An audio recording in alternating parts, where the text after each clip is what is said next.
O luto, como é óbvio do conhecimento de todos, a nossa perca nessa semana, com Geraldo Lemes, que o sepultamos na segunda-feira, e ontem Moília veio também a falecer. Um momento de muita dor, mas uma coisa é certa: nós sabemos que nós pertencemos a um povo que tem esperança. Eu estava lendo a carta aos Tessalonicenses, a primeira carta, relendo, não sei quantas vezes eu já li. Interessante que o sentimento, eu imagino, dos crentes da Tessalônica naqueles dias era bem parecido com o que nós estamos passando. É claro, é óbvio, com uma diferença, que quando Paulo escreve a carta, ele escreve com o objetivo de alertar, de mostrar, de ensinar, porque a preocupação dos cristãos é que aqueles que morriam, e ele dizia aí, e a promessa do arrebatamento, e a promessa da vinda de Jesus, estavam com o coração entristecidos. Aí Paulo escreve consolando, mostrando para eles que aqueles que morrem em Cristo hão de ressuscitar. E ele diz mais: olha, nós que estivermos vivos, nós não precederemos os que dormem, porque os que morrerem em Cristo ressuscitarão primeiro, e depois nós que estivermos vivos juntos com Ele, adentraremos as mansões celestiais. Essa é a nossa esperança.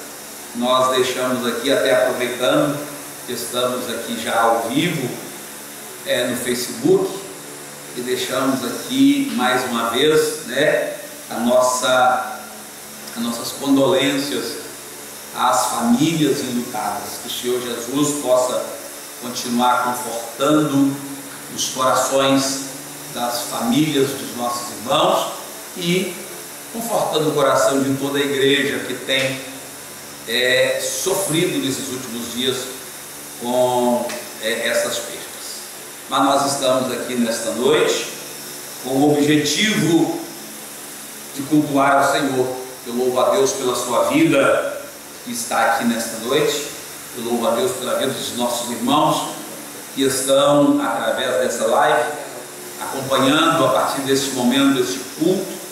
E eu quero, a partir deste momento, junto com a igreja, nós estarmos compartilhando uma porção da palavra de Deus.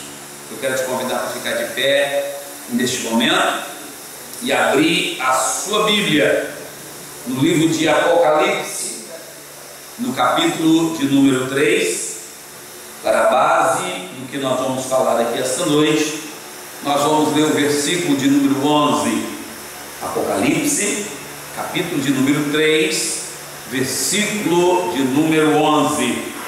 Aleluias. Apesar de estar exposto no telão, mas eu quero que você abra sua Bíblia, acompanhe aí na sua Bíblia. Amém? Todos que encontraram, digam amém.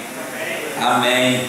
O texto diz assim: eis que venho sem demora, guarde o que tens, para que ninguém tome a sua coroa. Amém? A última parte, vamos repetir? Guarde o que tens, para que ninguém tome a sua coroa. A participação da igreja, o som saiu no microfone aqui, vamos lá? Guarde o que tens, para que ninguém tome a sua coroa. Aleluia. Ainda de pé como nós estamos, nós queremos orar, e nesta oração clamando ao Senhor, para que nesta noite Ele possa falar poderosamente em nossos corações aqui neste lugar, orando por toda a igreja, por todas as famílias desta igreja, que o Senhor possa estar visitando cada lar, que o Senhor possa estar também visitando cada lar que neste momento nos assiste através do Facebook. Que o Espírito de Deus possa estar agindo, trabalhando na sua vida, na sua casa, no seu lar, através da palavra de Deus que aqui neste momento será ministrada. Soberano e eterno Deus, é no nome de Jesus, ó Pai, que nós estamos aqui nesta noite, mais uma vez na tua presença santa e poderosa. Jesus, depois de passarmos aqui momentos, Senhor, momentos de adoração na tua presença, onde já podemos sentir aqui, ó Deus, a ação do teu Espírito nas nossas vidas aqui neste lugar. Agora, Deus, mediante a tua palavra que nós estamos aqui, nós clamamos a ti, fala conosco mais uma vez, através da tua palavra ministrada, Senhor. Deus, eu oro em favor de cada um dos teus filhos que se encontram presentes aqui nesta noite. Eu oro, Deus, em favor dos teus servos que nos acompanham, Deus, através dessa live. Visita cada um, visita cada lar agora, visita cada família, onde tem uma pessoa enferma, onde tem uma pessoa acamada, Senhor, hospitalizada. Jesus, vai entrando, Senhor, com providência, curando, Senhor, libertando, Senhor, deste mal, dessa enfermidade. Pai, é no nome de Jesus Cristo que nós oramos aqui nesta noite e declaramos toda sorte de bênçãos e de vitórias para a glória do nome do Senhor Jesus Cristo. Amém. Os irmãos podem tomar os vossos assentos, somos todos de casa, não tem nenhum visitante, né? Então prosseguimos assim, e eu quero, no máximo, né, às 8:50 eu quero estar encerrando, tá? Então, deixa eu ser bem objetivo aqui, naquilo que Deus tem colocado no meu coração, para nós falarmos aqui nesta noite, baseado no texto que nós lemos, no versículo 11 de Apocalipse, que nós lemos aqui. Eu quero falar aqui sobre esse tema: guarde o que tens.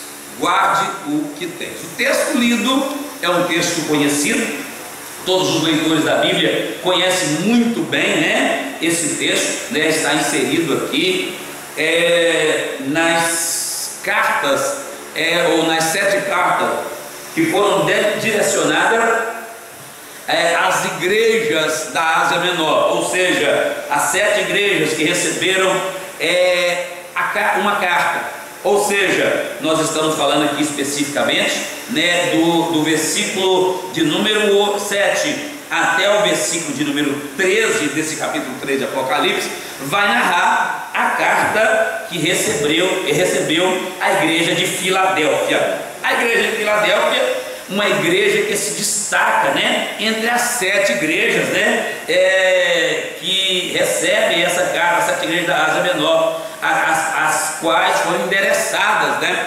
estas 7 cartas.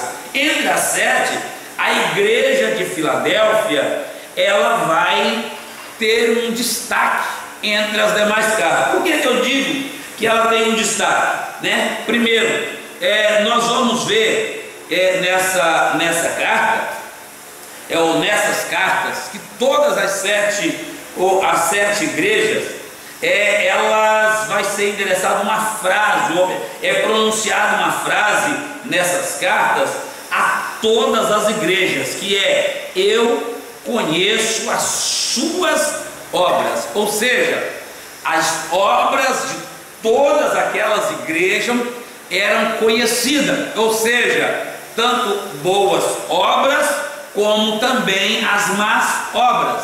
Ou seja, Deus, Ele conhece as nossas obras, seja elas boas obras ou seja elas más obras. Deus, Ele conhece. E o Senhor, Ele, nas cartas que o Senhor direciona às igrejas da Ásia Menor, todas as 7 igrejas vão ouvir esta frase: eu conheço as suas obras. Mas, interessante, que as obras que ele refere aqui, a igreja de Filadélfia, né? Por exemplo, no versículo de número 8, o versículo de número 8, ele diz assim, né? Mudou aí? Não, né? O versículo de número 8, ele diz: eu sei as tuas obras. Cadê o Antônio? A gente fala dele agora. Eu sei as tuas obras, eis que diante de ti uso a porta aberta, ninguém pode fechar. Olha, embora tendo poucas forças, tu guardaste a minha palavra e não negaste o meu nome. Olha, nós vamos ver que a igreja, assim como as demais também, que são elogiadas em cada carta que cada um recebe, a igreja de Filadélfia aqui, ela é elogiada no versículo 8. Embora vocês tendo pouca força, vocês não têm negado o meu nome, tá? Vocês não têm negado o meu nome. Mas uma outra palavra que interessante que eu destaco aqui, que é uma frase que as demais igrejas recebem, é direcionada a elas, e a igreja de Filadélfia não tem essa frase direcionada à igreja de Filadélfia. Ou seja, e qual é a frase? Eu tenho contra ti. Ou seja, todas as igrejas recebem um elogio, mas o Senhor diz, mas porém, eu tenho contra ti. E aí cada uma delas o Senhor vai mostrar aonde estava a falha, aonde eles estavam pecando, onde eles estavam errando. Mas interessante que a gente não encontra esta frase direcionada à igreja de Filadélfia. E aí eu chego aqui no versículo 11, onde está o tema do que eu quero falar aqui esta noite. Nós vamos ver que o versículo 11 é um incentivo do Senhor à igreja de Filadélfia. Incentivo à persistência, né? Um incentivo para que a igreja permaneça naquele mesmo propósito. Eis que eu venho sem demora, ou seja, a promessa está feita. Não foi isso que Jesus fez antes de ser assunto ao céu?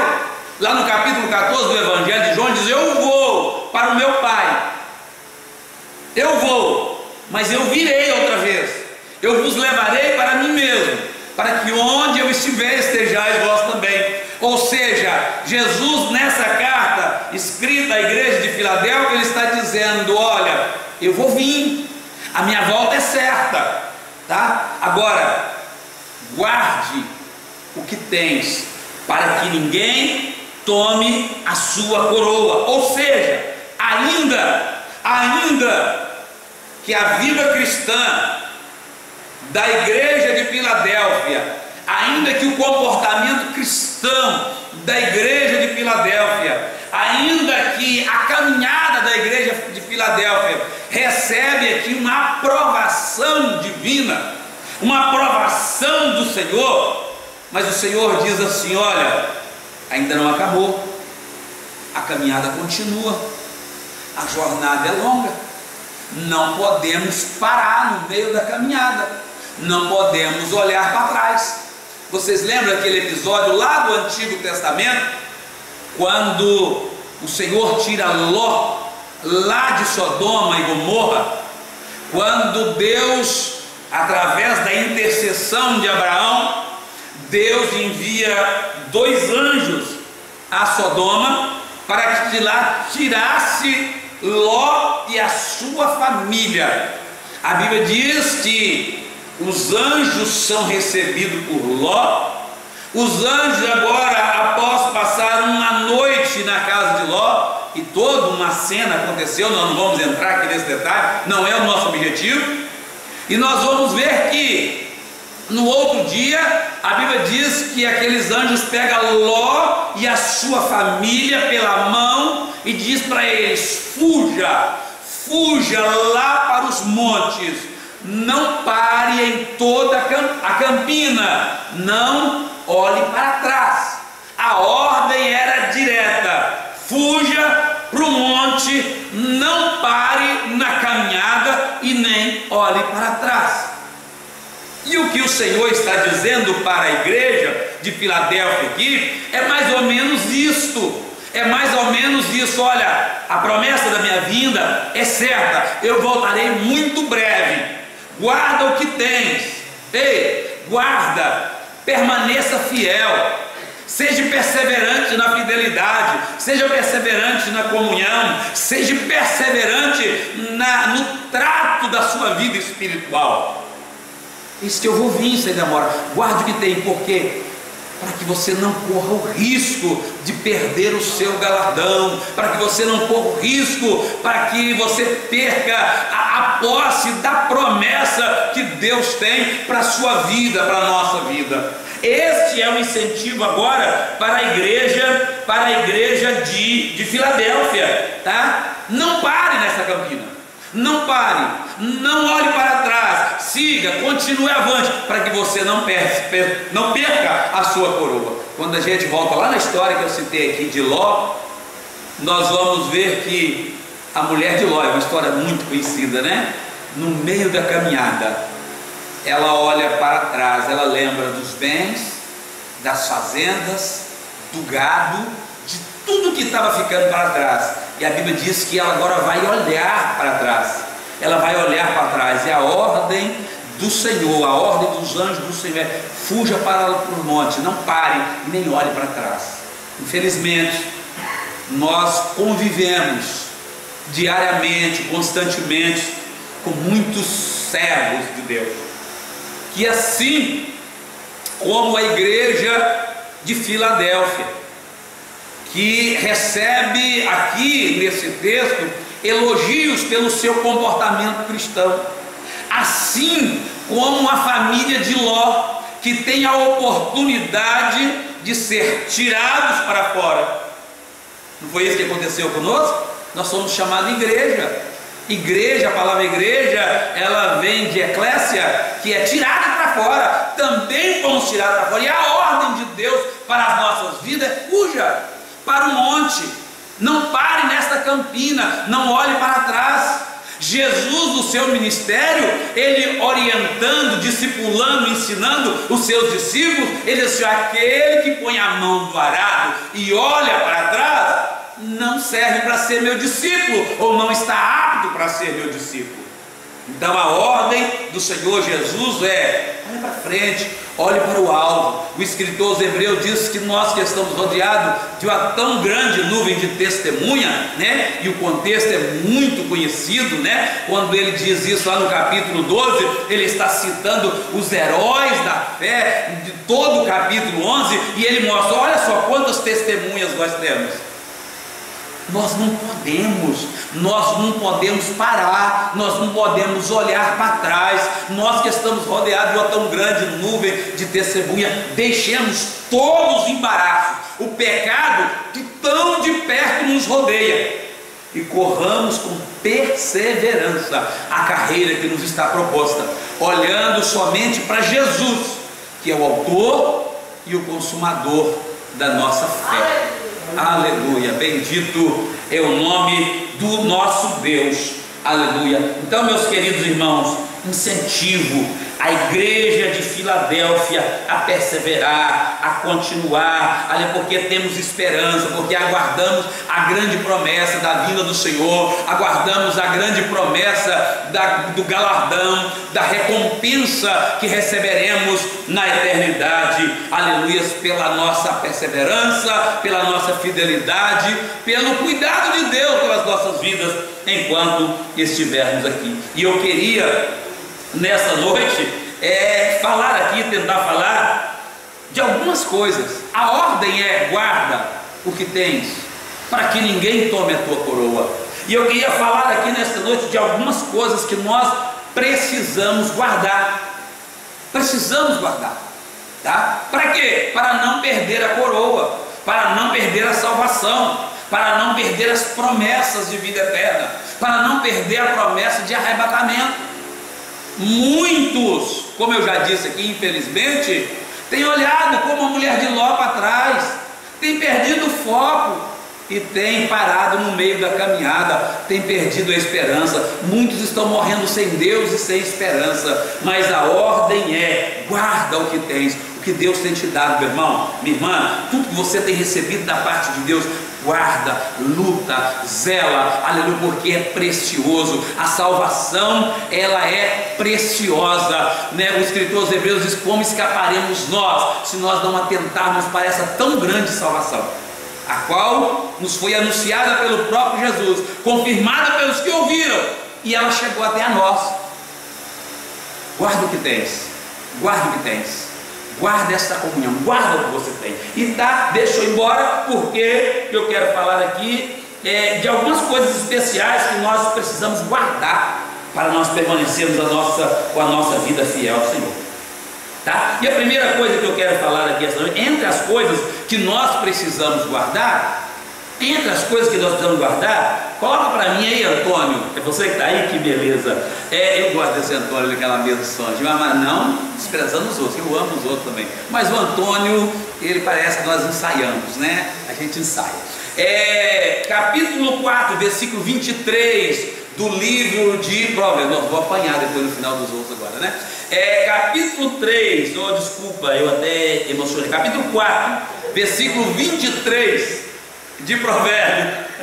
O Abacuque tem as suas qualidades também, que a gente ensaia também. Capítulo 4, versículo 23 de Provérbios, o texto diz assim: sobre tudo que se deve guardar, guarde o teu coração, porque dele procedem as saídas da vida. Ou seja, entre as coisas que precisamos guardar para manter a nossa comunhão com Deus, para manter a nossa esperança do arrebatamento da igreja, para manter a certeza da vida eterna, entre as coisas que precisamos guardar o nosso coração.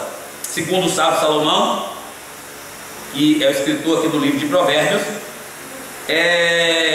o coração deve ser guardado com muito afinco, pois ele é a sede das nossas emoções, desejos, sentimentos, que são os maiores alvos do nosso inimigo. Ou seja, de tudo que tem que se guardar, diz Salomão, guarde o coração. Por que guardar o coração? O coração é a sede dos nossos sentimentos, é a sede dos nossos desejos, das nossas intenções. E quando Satanás consegue minar o nosso coração, quando Satanás consegue minar o coração de uma pessoa, ele apodera de todo o seu ser. Quando Satanás consegue entrar num coração, quando deixamos de guardar o coração, e Satanás, através de algumas sementes, algumas ervas daninhas, ele consegue atingir o coração do homem. E aí, quando ele consegue fazer isso, ele consegue dominar todo o nosso ser. Um exemplo: se o nosso coração for atingido, se nós não vigiarmos, não guardarmos o nosso coração, e ele for atingido pelos ressentimentos desta vida. O que é ressentimento? Ressentimento é sentir de novo, aquele sentimento que a gente não consegue esquecer, que a gente não consegue perdoar, que a gente não consegue guardar. Como eu sempre digo, que o crente tem que ter um quartinho de desaforo em casa, né? Porque tem gente que fala que não leva desaforo para casa. Todo crente tem que ter um quartinho de desaforo. Chega em casa, abre a porta, joga o desaforo lá dentro e tranca a porta. E às vezes nós deixamos minar em nosso coração esses ressentimentos. Parece que já passou, mas o dia que eu encontro o Álvaro, aí tem gente que diz assim: meu coração fechou para ele. Ressentimentos, falta de perdão, falta de chegar frente a frente e dizer: meu irmão, vamos acabar com isso aqui, meu irmão, vamos nos perdoar. Eu tenho uma marca na história da minha vida cristã, do meu ministério, e um colega obreiro, que numa certa ocasião nós tivemos uma situação difícil. Não posso nem falar o nome, né? Não posso nem sonhar, né? Ao vivo. E alguns anos se passou, ele para lá, eu para cá. E um dia eu fui pregar em uma congregação do nosso campo aqui de Valadares. Eu dirigia uma outra igreja, uma outra congregação, e cheguei lá e aquele companheiro estava no púlpito. e eu não sabia como agir. Ele também todo desconcertado. Ele olhava para mim e eu olhava para ele. E antes de eu começar a pregar, Deus tocou nele, ele abriu a boca em lágrimas. Aí quando eu vi ele chorando, eu já estava chorando. Nos levantamos, abraçamos e choramos, e aquele ressentimento ficou ali. E eu preguei naquele dia como nunca preguei na vida. Se o nosso coração for atingido por esse ressentimento, nós corremos o risco de perder a nossa coroa. Mágoas. Quantos corações minados por mágoas, às vezes coisas insignificantes, marca a nossa vida. Passamos a ser pessoas amargas, né? Um coração cheio de amargura, ele nos faz ser pessoas sem alegria. Um coração cheio de amargura tira de nós o prazer de viver, o prazer de servir a Deus, o prazer de cantar, de nos alegrar, de confraternizarmos juntos. O que é isso? Amarguras que minam o coração. Salomão diz ali: guarda o teu coração, guarda ele. A carta à igreja de Filadélfia é: guarda o que tens, para que ninguém tome a sua coroa. Ou seja, se eu deixo o inimigo minar o meu coração com esse tipo de sentimento, se eu não guardo o meu coração, se eu não protejo o meu coração, se eu não vigio, se eu deixo as raízes de amargura, as mágoas, os ressentimentos minar o meu coração, eu vou passar a ser um cristão doente espiritual. Eu vou passar a ser um cristão que não tem esperança da vida eterna, porque os ressentimentos, as mágoas, os ódios, isso vai tomando conta da minha vida. Então, de tudo que se tem que guardar, diz Salomão, guarde o seu coração, aleluia, para que a nossa... Pois não, irmão Gerson? Tem gente que até morre, e isso é verdade, porque um coração amargurado, um coração cheio de raiz de amargura, ele adoece as pessoas, verdade. Então, irmãos, essa é uma realidade. Ok, o tempo está correndo. Entre as coisas que precisamos guardar, além do coração, devemos guardar também os nossos pés. Eclesiastes 5, versículo 1, por favor, Antônio. Eclesiastes 5, versículo 1. Aleluia. Olha como é que diz o texto: guarda os teus pés quando entrares na casa de Deus. Inclina-te mais para ouvir do que a oferecer sacrifício de todos, pois não sabe quem faz o mal. Ou seja, quando nós olhamos aqui por mais um escrito de Salomão, né? E mais uma vez Salomão nos adverte a sermos vigilantes. Agora ele faz menção dos pés. Ele diz: guarde os pés quando entrares na casa do Senhor. É óbvio que Salomão, quando ele faz menção aqui, né, de guardar os pés dentro desse contexto, do versículo lido, ele está falando aqui de um panorama espiritual, né? Ele estava alertando sobre a reverência, sobre o respeito do templo, sobre como nos comportarmos no templo, tá? Os pés, irmãos, os pés são responsáveis pelo equilíbrio do nosso corpo, não é assim? Às vezes um corpão do tamanho desse meu aqui se equilibra em cima desse 42 aqui, é grande, né? É de acordo com o tamanho. Os pés, os nossos pés, eles são responsáveis por esse equilíbrio do nosso corpo, tá? Como eu já disse no panorama espiritual aqui, Salomão estava falando, né, sobre reverência, sobre respeito na casa de Deus. Mas nós sabemos, irmãos, que o diabo, ele sempre quis ferir os alicerces da igreja. O diabo sempre trabalhou para ferir o alicerce da igreja. Lá em Gênesis, por favor, Antônio. Lá em Gênesis, no capítulo de número 3, no versículo de número 15, vamos ler esse texto para que nós entendamos o que eu estou querendo dizer. E porém inimizade entre ti e a mulher, e entre a tua semente e a sua semente, e essa te ferirá a cabeça, e tu lhe ferirás, essa te ferirá a cabeça, e tu lhe ferirás o calcanhar. Ou seja, o diabo, desde o princípio, olha só a sentença do pecado do homem, depois da queda dos nossos primeiros pais. Ou seja, Satanás, ele sempre trabalhou para tirar o equilíbrio do cristão, o equilíbrio da família, o equilíbrio da igreja.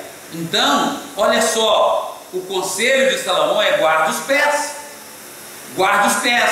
porque nós temos o inimigo, já que os pés, ele é o equilíbrio do corpo. Nós temos o inimigo, Satanás, que ele sempre trabalhou, ele sempre investiu para tentar tirar esse equilíbrio da igreja, esse equilíbrio da nossa vida cristã. E aí nós vemos aqui o que diz, né, o nosso irmão Paulo a respeito desse assunto, né? Nós vamos ver que o apóstolo Paulo, ele vai dizer que ele adverte, né, a igreja, né, a calçar os pés com a preparação do evangelho da paz. Efésios capítulo 6, versículo 15, né, quando Paulo fala sobre as armaduras de Deus, desse contexto aí, calçar os pés na preparação do evangelho da paz, o apóstolo Paulo está falando justamente sobre a armadura espiritual que o cristão precisa se prevenir, se vestir dela, para se proteger de quê? Dos dardos inflamados do maligno. Ou seja, o maligno, ele está sempre lutando para roubar a nossa coroa. O maligno está sempre trabalhando para tirar a nossa esperança. Lembrando da mensagem, da palavra à igreja de Filadélfia: guarde o que tens, guarde os seus pés, guarde o equilíbrio, porque o inimigo, o nosso adversário, desde o princípio, a sua intenção é ferir os pés, é tirar o equilíbrio da igreja, é tirar o equilíbrio da vida cristã, é tirar o nosso equilíbrio, para que nós não continuamos na nossa caminhada. Aí o apóstolo Paulo aqui, escrevendo aos Efésios, quando ele está falando aqui sobre as armaduras espirituais, ele fala do calçar os pés na preparação do evangelho da paz. Sabe por que tem muita gente que não consegue chegar até o fim nesta caminhada? Porque ele não se prepara, ele não se calça com a preparação do evangelho. Tem muita gente que está caminhando e está caminhando despreparado. Tem muita gente que está caminhando e está caminhando por si só. Ele se acha tão autossuficiente que ele acha isso é moleza, eu vou chegar até o final. E às vezes esquecemos que essa peleja não é nossa. Às vezes esquecemos que essa batalha não tem que ser batalhada por nós. Quando nós olhamos para as batalhas do Antigo Testamento, os desafios do povo de Israel, Nós vamos ver no Antigo Testamento que várias vezes o Senhor, Ele vai falar com Josué, o Senhor vai falar com Moisés, o Senhor, Ele vai falar com Gideão. Ele vai dizer: essa batalha não é sua. Moisés, em determinado momento da caminhada no deserto, quando chega diante de um grande desafio, que era o Mar Vermelho, atrás tinha os inimigos, e ele agora diz: e agora, Senhor? E o Senhor diz: Moisés, diz ao meu povo que marche. A batalha não é nossa, a batalha é do Senhor. E muitas das vezes nós queremos lutar com as nossas próprias armas, nós queremos caminhar de maneira que parece que o caminho é muito fácil. Tanto é que Jesus, lá no Sermão da Montanha, ele diz assim: ó, largo é o caminho, espaçosa é a porta que conduz à perdição, mas apertada é o caminho, estreita é a porta que conduz à vida eterna. Poucos são os que entram por ela. Às vezes tentamos caminhar da nossa maneira e não nos preparamos, não calçamos os nossos pés, não guardamos os nossos pés, e muito para no meio da caminhada. Nós estamos vivendo um momento da igreja no mundo, não vou falar no Brasil não, no mundo, onde tem cristão no mundo, está vivendo as aflições que nós estamos vivendo aqui. E quantos crentes surpreendidos com tudo que nós estamos vivendo? Quem de nós esperávamos viver? Eu estava até falando até com o presbítero Gilbert, né? Nós em janeiro fizemos aqui uma escala de eventos para o ano. Cadê? O que nós conseguimos fazer até agora? De eventos, de festas, nada. E estamos vivendo momentos em que, infelizmente, muitos no meio dessa tempestade vai acabar perdendo a direção do caminho, vai acabar olhando para trás, vai acabar sendo ferido nos pés e perder a força para caminhar. É por isso que Paulo diz: olha, calça os pés com a preparação do Evangelho da Paz. Nesse contexto aí ele fala do escudo, ele fala da couraça, ele fala do capacete, ele fala de toda a armadura, mas os pés precisam estar guardados. Se tem alguma coisa que precisamos guardar, guardamos também os nossos pés, guardamos o coração, guardamos os nossos pés na nossa caminhada, guardamos os nossos pés com a preparação do Evangelho da Paz. Deixa eu falar uma verdade para nós aqui. Infelizmente, tem tantos crentes sendo surpreendidos nesses dias. Eu falei aqui ontem no culto fúnebre que nós tivemos aqui, um culto fúnebre diferente, um culto fúnebre sem corpo, nunca tinha vivido. Aí eu ainda dizer a verdade que tudo que nós temos vivido nesses últimos dias tem sido tudo muito diferente. Tudo tem sido diferente. Então, tem muita gente sendo surpreendido, porque infelizmente tem muita gente que às vezes viveu uma vida inteira dentro da igreja, às vezes já viveu anos, décadas dentro da igreja, sendo crente, aprendendo a ser religioso, mas nunca teve uma intimidade com Deus, nunca se relacionou com Deus de verdade, e está em um momento como esse desesperado, perdidos, porque não calçou os pés com a preparação do Evangelho da Paz. E aí, irmão, nós estamos aprendendo que ser cristão, que cristianismo é muito mais do que ser membro de uma denominação, é muito mais do que fazer parte do hall de membros de uma igreja local, é muito mais do que vir aqui no templo segunda, terça, quarta, quinta, domingo, participar de ceia todo mês. É muito mais do que isso. Ser cristão, vida cristã, é relacionamento com Deus, é preparação. Aleluia. Porque quando chega o dia mau, e ele vem, o dia mau sempre chega, e nós estamos vivendo dias maus, né? Se não estivermos preparados, ou calçados os pés com a preparação do Evangelho da Paz, teremos dificuldade. E aí o Senhor diz para a igreja de Filadélfia: guarda o que tens, para que ninguém tome a sua coroa. Deixa eu continuar aqui. Uma outra coisa que precisamos guardar. Aleluia. Uma outra coisa que precisamos guardar. Falei de guardar o coração, guardar os pés. O apóstolo Paulo, escrevendo a segunda carta a Timóteo, no capítulo 4, no versículo 7, Antônio, por favor, coloca para nós aí. Ele diz assim: combati o bom combate, acabei a carreira e guardei a fé. Ou seja, uma outra coisa que nós precisamos guardar é a nossa fé. Guardar a fé. Sabe uma coisa muito comum, que nós temos vivido nesses últimos dias da igreja aqui na terra?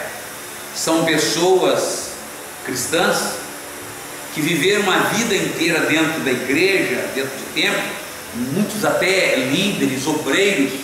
O tempo passa, a idade chega e parece que a fé esvanece. Aquele sentimento, evangelista Euclides, do primeiro amor, aquilo acaba. E eu preciso ter a chama do primeiro amor acesa na minha vida até o meu último dia, até o dia do arrebatamento da igreja. Porque se eu perder a fé, se eu não guardar a minha fé, eu vou perder a minha coroa.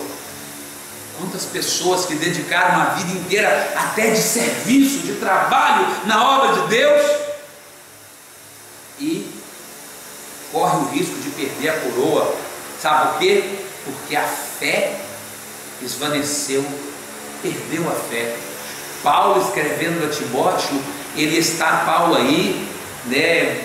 Todos os leitores da Bíblia conhecem muito bem a história desse grande homem de Deus, o apóstolo Paulo. Ele está aqui falando nos últimos tempos da sua carreira, né? Ele está falando dos últimos momentos da sua vida. Ele está dizendo: olha, eu combati o bom combate. Ei, enquanto eu precisei combater, eu combati, tá? Ele, em outras palavras, está dizendo assim: eu não tenho mais força para o combate, eu não aguento mais a batalha, eu não aguento mais subir desse morro, eu não aguento mais as viagens missionárias, eu não aguento mais naufrágio, eu não aguento mais açoites, eu não aguento mais perseguição, mas eu combati o combate, eu acabei a minha carreira, chegou o fim da minha carreira, e todos nós sabemos que a nossa carreira vai chegar ao fim, tá? O tempo vai passando, e eu ainda sou jovem. A Maná não gosta que eu fale assim, mas eu ainda sou um jovem pastor, e a gente já sente que o que a gente fazia há 10 anos atrás, a gente já não consegue fazer mais, Gilbert. Isso que você faz hoje, essa corrida, não é assim, Elias? O tempo vai passando, Paulo está dizendo é isso, eu acabei a carreira. Mas ele disse: mas eu guardei a fé. A minha fé é aquela mesma de quando eu encontrei com Jesus lá no caminho de Damasco. É isso, irmão, o que nós precisamos fazer é guardar a fé. Infelizmente parece que o tempo vai passando e tem muita gente que vai perdendo a fé. Nós convivemos hoje no nosso dia a dia, dentro das nossas igrejas, com crentes que não acreditam mais em milagres. Está perdendo a fé. Nós convivemos, irmão Álvaro, com crentes no nosso dia a dia que não acreditam mais em dons espirituais, em profecia. Tanto é que ela está tão escassa dentro das nossas igrejas. Por quê? Deus dá o que a gente pede. Você não precisa me responder, mas eu te desafio você que está me assistindo aí também. Quanto tempo que você não ora pedindo a Deus dons espirituais? Quanto tempo tem que você não dobra os seus joelhos e não pede a Deus dons espirituais? Eu sou de um tempo, irmãos, que um indivíduo aceitava Jesus hoje, e sabe o que nós, os crentes velhos, fazia? Nós ia orar com ele, para quê? Para Jesus batizar ele com o Espírito Santo, e ia ensinar ele sobre os dons espirituais, ensinar ele que tinha que buscar dons espirituais. Aleluia! E aí, nos nossos cultos, às vezes, né, havia até alguns exageros, mas graças a Deus, Deus sempre levantou homens sábios, né, Gisele, para disciplinar, para ensinar, né? Opa, espera aí, Quando o apóstolo Paulo diz assim: quando um profetiza, os demais têm que se calar. E assim, e eu sempre digo, né, da saudade daqueles meninos na igreja, não é verdade? Ah, pastor, mas nós tinha tanta meninice. Mas eu sempre digo: toda casa que tem muito menino, a tendência dela é crescer e encher de adulto. Menino não fica menino para sempre. Menino tem que ser ensinado, menino tem que ser educado. Aleluia. Infelizmente, presbítero Gesiel, a gente sente falta às vezes dos meninos na igreja. Oh, quanto tempo que eu não preciso fazer, coisa que eu já fiz muito no meu ministério. Um indivíduo levantar e soltar uma profecia lá no meio da igreja e falar: meu Deus, isso é carne pura, é emoção do indivíduo. Eu tenho que chamar ele depois do culto, sentar lá no cantinho, né? Vai no gabinete, quando tinha gabinete, quando tinha gabinete, era no cantinho do banco mesmo. Explicar para ele, mostrar para ele, ensinar para ele. Não é assim, irmã Deus? Guarde a fé. Infelizmente, nós estamos vivendo em meio a uma geração incrédula, uma geração, infelizmente, do oba-oba, do movimento, mas de pouca fé. Nós estamos enfrentando, me desculpa aqui a minha franqueza, nós estamos, eu já repeti isso aqui várias vezes, enfrentando nesses últimos dias o maior desafio que a nossa geração já enfrentou. Alguns de nós, até os mais velhos aqui, já passou por isso que nós estamos passando hoje como igreja. Ninguém de nós nunca passamos. Nunca passamos. E infelizmente tem muita gente que não sabe onde está a fé. Pastor, mas a coisa é séria. Não, é séria mesmo. E eu tenho sido um divulgador dos cuidados que a gente precisa ter contra esse mal, esse vírus que nós estamos enfrentando. Tá? É cuidado, é higienização, é o uso da máscara. Tá, estou sem máscara aqui porque eu estou pregando, eu estou sozinho aqui, tá? Estou distante de todos que estão dentro do templo. Eu sou um divulgador desses cuidados, mas isso não impede que eu exerça a minha fé. Eu tenho uma certeza que quem cuida de nós, a promessa de Deus é que Ele cuida de nós, é Ele que cuida. Aleluia. Eu volto lá no Salmo 127. Se o Senhor não guardar a cidade, em vão vigia a sentinela. Se o Senhor não edificar a casa, em vão trabalham os trabalhadores ou os edificadores. Essa é a realidade. Eu tenho fé. Eu sei que os riscos são grandes, mas eu sei que o Senhor cuida. Eu sei que o Senhor é o dono da nossa vida, é o dono da igreja, tá? Então guarde a fé. O apóstolo Paulo, ele diz: eu guardei a minha fé, encerrei a carreira, eu encerrei a carreira, mas eu guardei a minha fé. O que o Paulo nos ensina aqui é que o tempo passa, a juventude passa, o nosso trabalho passa, mas a nossa fé ela precisa permanecer. Capítulo 11 e versículo 1 da carta aos Hebreus, o escritor aos Hebreus, ele diz que a fé ela é o firme fundamento das coisas que se espera. Guarde a fé, guarde o que tens, guarda, não perca a fé, não perca a esperança. A fé é o firme fundamento das coisas que se espera. O que eu espero? O que você espera? Eu espero as promessas do Senhor. Eu espero o arrebatamento da igreja a qualquer momento. Eu espero Jesus se manifestar nas nuvens do céu, as trombetas tocar e nós sermos arrebatados. É isso que eu espero. Aí o escritor diz assim: guarda o que tens, para que ninguém tome a tua coroa. A fé é o firme fundamento das coisas que se esperam. Aleluia. Entre as coisas que se deve guardar, guarde a fé, guarde o coração, guarde os pés, guarde a fé. Guarde a fé. Não deixe a sua fé esvair. Não deixe as lutas dessa vida, as decepções deste mundo, as decepções às vezes com pessoas que você às vezes olhava e dizia assim: não, eu admiro, é um exemplo para mim. Essas pessoas às vezes nos decepcionam. E aí nós temos uma grande tendência de perder a fé. Perder a fé. Não perca a sua fé. Não abra mão da sua fé. Mas olhe para o Senhor. Confia no Senhor.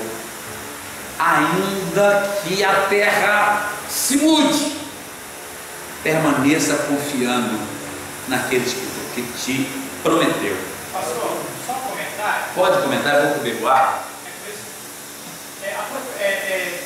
Resumindo todo o estudo, eu consigo ver o que Jesus disse no Sermão do Monte, Mateus 6, 21, e exatamente o contexto que nós estamos vivendo. Eu aplico isso para mim e para nós, igreja, desse século, desse tempo hoje, e o que nós estamos passando é exatamente Jesus permitindo para nós vermos aonde está a nossa construção.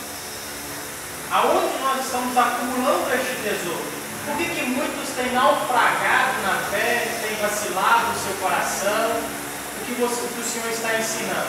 Porque exatamente em algum momento da nossa vida nós achamos que estamos construindo em Cristo, edificando em Cristo, e que até mesmo nós estamos salvos. Mas muitas das vezes a dificuldade, a luta, o problema, ou até mesmo quando a morte está chegando, batendo na minha porta, é que muitas das vezes nós vamos fazer aquela introspectiva. Ainda preciso de um conselho, ainda preciso arranjar algo, porque a minha vida não está de acordo com a palavra do Senhor. Então é isso que Jesus ensinou. Aonde estiver o nosso tesouro, vai estar o nosso coração. Amém. Muito obrigado, Gilde, pela participação. E para encerrar, só mais um, não vou mais aqui, porque o meu tempo já até acabou. Eu falei de 50 minutos, né? Eu já estou em cima dele. Além de guardar oração, guarde o que tem para ninguém nunca procurou. Além de guardar os pés, com a preparação do Evangelho da Paz. Além de guardar a nossa fé, passe tudo, percamos até a vida. Não é isso que Paulo falou lá escrevendo aos Romanos, no capítulo 8? Nada me separa do amor de Deus, nem a tribulação, nem a angústia, nem a morte. Não é isso? Ainda que nós percamos tudo, mas não perca a fé. Não perca a fé. E para encerrar aqui, eu só mais um ponto do que nós não devemos perder, ou o que nós devemos guardar. Guarde a palavra. Salmo 119, Antônio, versículo 11. Salmo 119, para nós encerrar.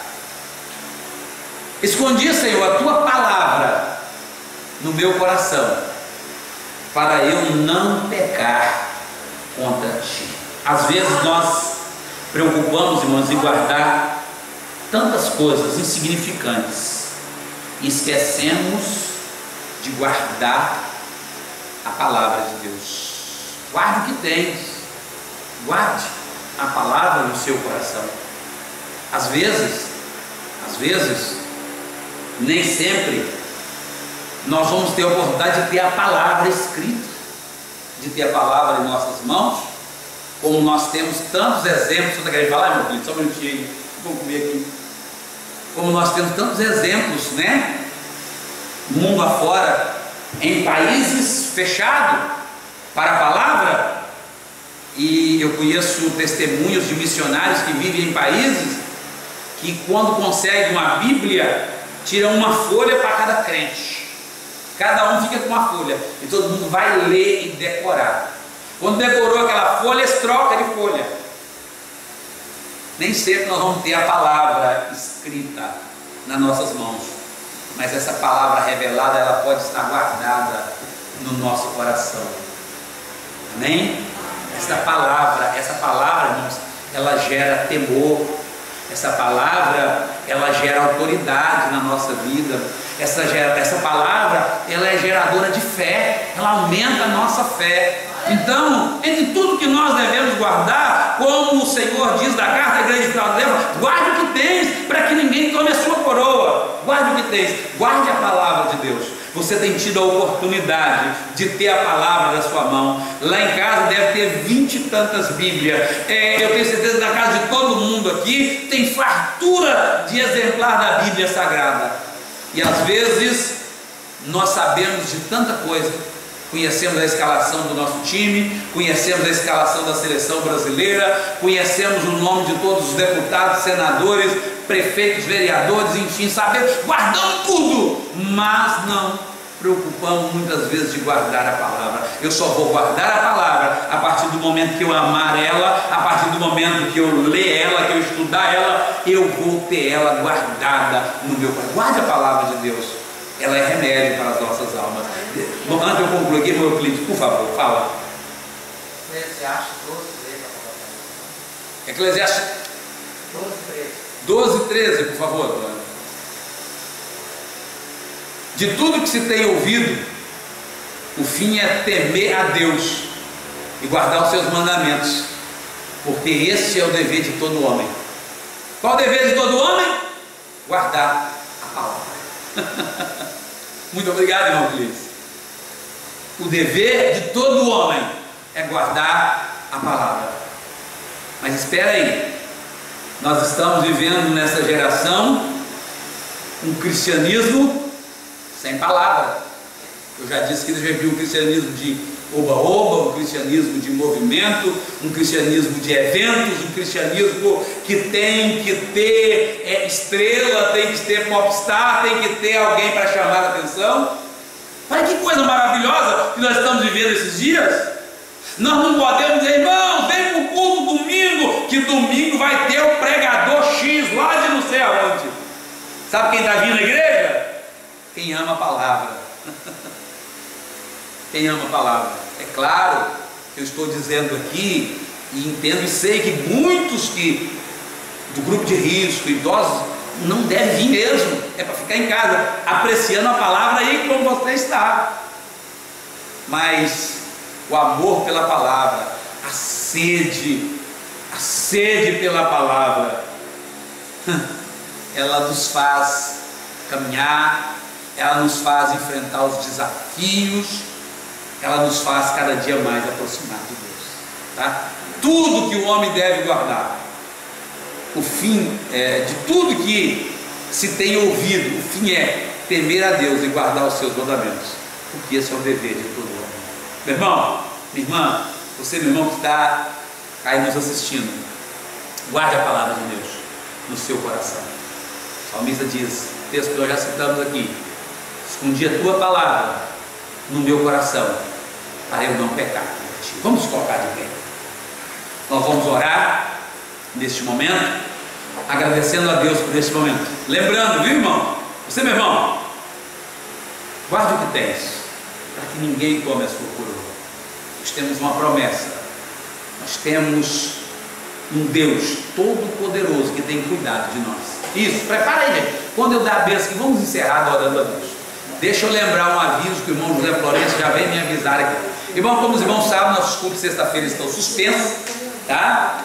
E domingo é sempre o nosso culto das primícias. Graças a Deus já tem irmãos trazendo, tá? Então domingo de manhã, domingo à noite, domingo na EBD, domingo à noite, traga o alimento não perecível para a nossa dispensa, tá? Porque nós, graças a Deus, temos conseguido socorrer tantas famílias, tá? Com a sua ajuda, com a sua cooperação, tá? Então, o nosso próximo encontro aqui na congregação é domingo de manhã, dentro dos mesmos limites, as mesmas quantidades. De manhã até mais fácil, né? Que tem sala lá em cima, tem terraço. Se aumentar o número aqui, a gente tem como dividir lá para cima. Então, o nosso próximo encontro é domingo pela manhã e domingo à noite, aleluia, adorando o nome do Senhor Jesus Cristo.